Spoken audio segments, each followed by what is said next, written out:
Hey everyone. Today I want to have a quick chat with you about hair loss and the dilemma some of us face with deciding whether or not we should buzz all of our hair off or cut all of our hair really short. It's a dilemma that I've dealt with. I see this question in Facebook groups all the time. Lots of people ask, who's cut their hair really short, who's buzzed their hair off, tell me about why you decided to do that and what it's been like. And there's so many pros and cons to doing, keeping your hair, even though it's thin and you'll never ever go out with it the way it is, or cutting it off. So I thought I'd just tackle this a little bit because I know this is a question everybody has. I've had it. So to start, I'll share with you that I have androgenic alopecia, also known as female pattern hair loss or female pattern baldness. I've had this since I was in my mid-20s, maybe a little earlier. I started to notice some thinning up here that I just sort of ignored. It was not super terrible and I was easily able to cover it with my hair.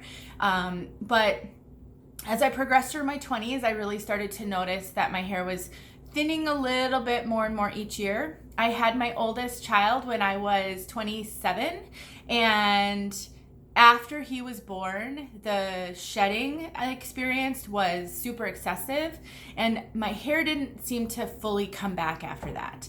And so I started to try to look at alternatives.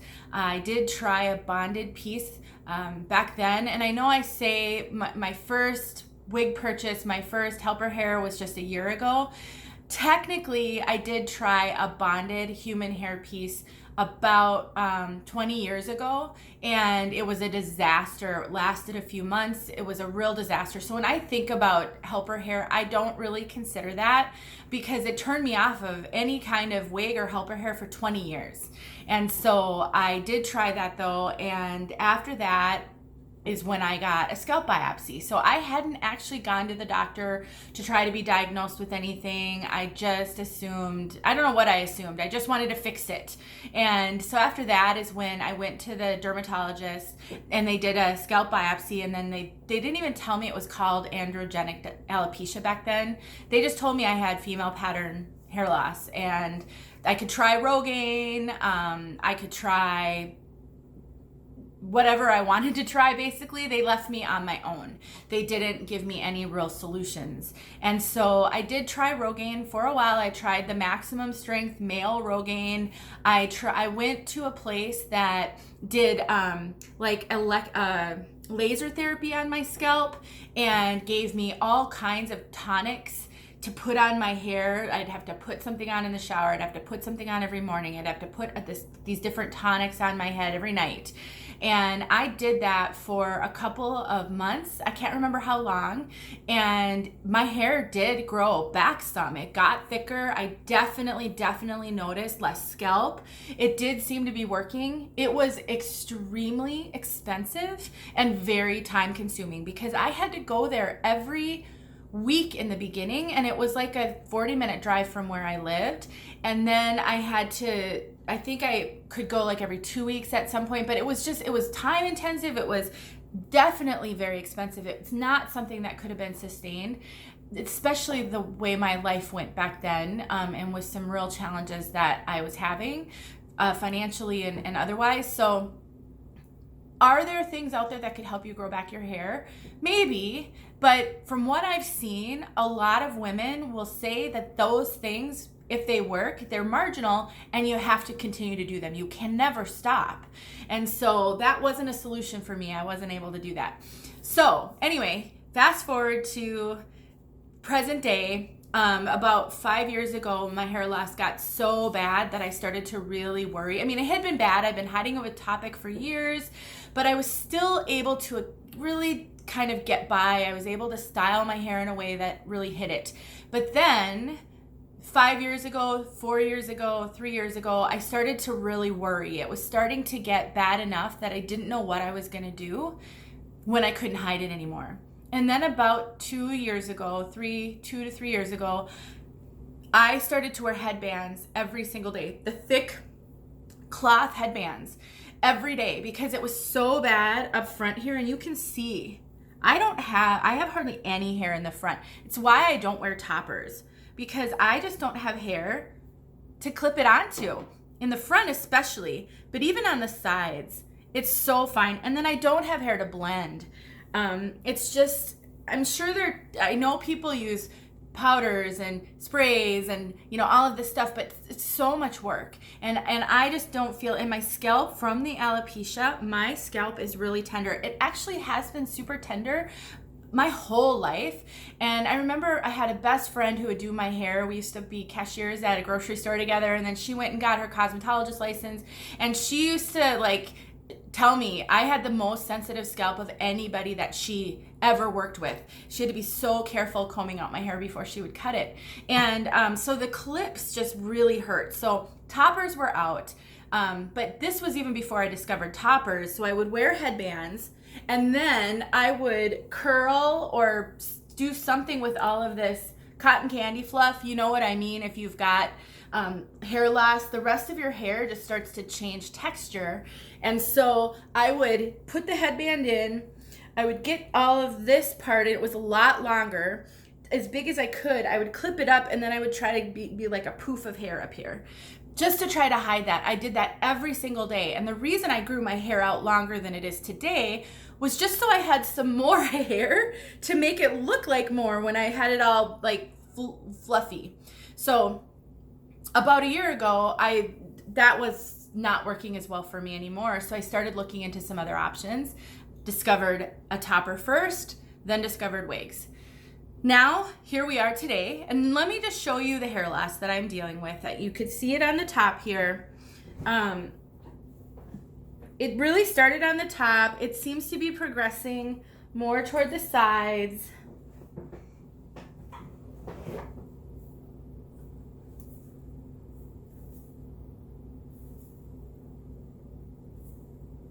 I don't have a lot of hair loss back on like low, but it's diffuse all around here, and then it's very pronounced up on top.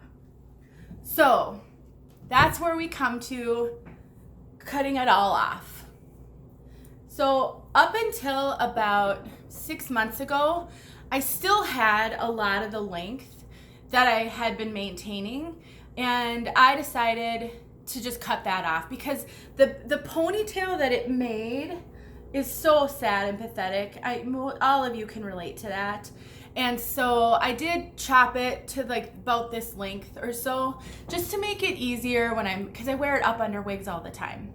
I did talk to my husband about 6 months ago about whether or not I wanted to buzz it all off. And I had said, but this was before I fully ruled out toppers. And I had said, well, you know, when summer comes, maybe I'll be able to wear a topper. So I'm going to wait and see. And then if I can't, you know, I'm really thinking of buzzing it off. And his response was, yeah, keep thinking about that. I don't think he can picture me with all of my hair buzzed off. And that's okay with me. You don't have to defend that it's my head, my choice. I know all of that. And my husband will support me, whatever it is I want to do. He has an opinion though, of course, and his opinion means everything to me. So it did give me pause.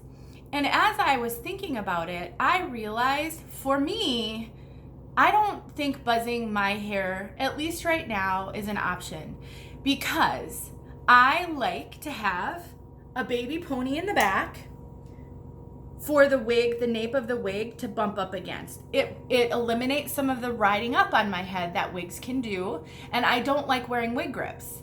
So if you're someone who doesn't have the wigs don't ride up on you, or you wear wig grips so that you don't have to worry about them riding up, the baby pony maybe isn't a thing for you. So for me, it's a thing. So there is reason one to potentially just keep my hair.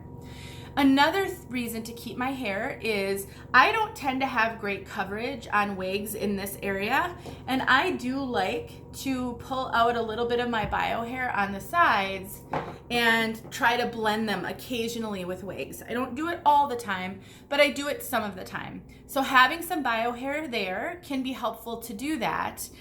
Again, I know some people who've buzzed their hair and just kept that part, So that's a possibility. Another reason why I have decided just to keep my hair for now is I like to wear baseball caps. I've been a baseball cap girl my whole life. Well, not in high school, but my adult life. I have a small little head, and so if I find the right size baseball caps, which are usually small or maybe youth size, I just like that look. And it was another strategy to hide my hair loss, so I got used to it. But the thing is, when I wear a baseball cap, and I have a ton of them, I like to put my hair in a low little pony, and it helps to keep it a little shorter so that it doesn't look as sad and straggly. But I like to then just put my hair in a low little pony, and it looks fine to me. It's not great, but it looks fine. And then this makes that more of a viable option for me versus having no hair and then throwing a baseball cap on.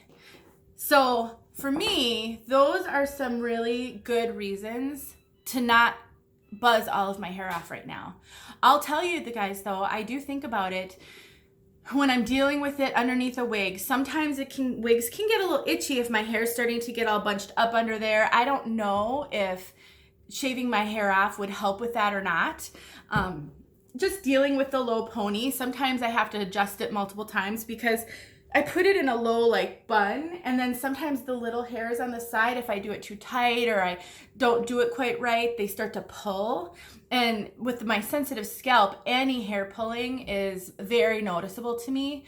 It's funny, my scalp is super sensitive when it comes to that, but it's not sensitive with lace fronts or monofilament. When I hear people talk about how they can be really irritating or itchy, those things don't bother me, but it is just anything to do with kind of my pulling my hair. I mean, even this is super painful. I'm barely pulling it. It's just so sensitive. So sometimes that's a pain, and I think if I'm having my hair buzzed, it might help that. So for me, that's been sort of the process that I've gone through to think about, should I buzz my hair or shouldn't I? I mean, I'll admit sometimes it would be nice just not to have to deal with any of this. I mean, it's not attractive and it's not comfortable. But for now, that's the process I've gone through to think about whether or not to buzz my hair. So I just thought I'd share that. I see that question all the time, and I know it is a dilemma for a lot of people. So what about you guys? What have you done? Have you dealt with this dilemma? Have you decided to buzz your hair? Have you decided not to? Or has this just been a non-factor for you? And I know, some of you watching my channel have cancer and are dealing with chemotherapy. That's a kind of a different animal. Some of you have total hair loss, whether it's from alopecia universalis or totalis, or maybe your alopecia areata, I think I said that right, has just resulted in not just clumps of hair falling out, but all of your hair. You're not dealing with exactly this because your hair took care of that problem for you, unfortunately. But for those of you with hair like mine, I'd love to hear what your opinions on this are, and have you thought about it, and what have you thought about it? And if you struggled with it and then ultimately decided to buzz your hair off, talk about that. Please comment on that. I would love to hear it. And so would your sisters. I know you guys read some of the comments, and so the conversation that happens in the comments is as important as my video to you guys. More important, because I'm one person sharing one perspective. When I've got 20 people commenting and sharing their perspective, that's what this is all about. So please share your comments and let your sisters know where you're at with this. Let me know if this was helpful.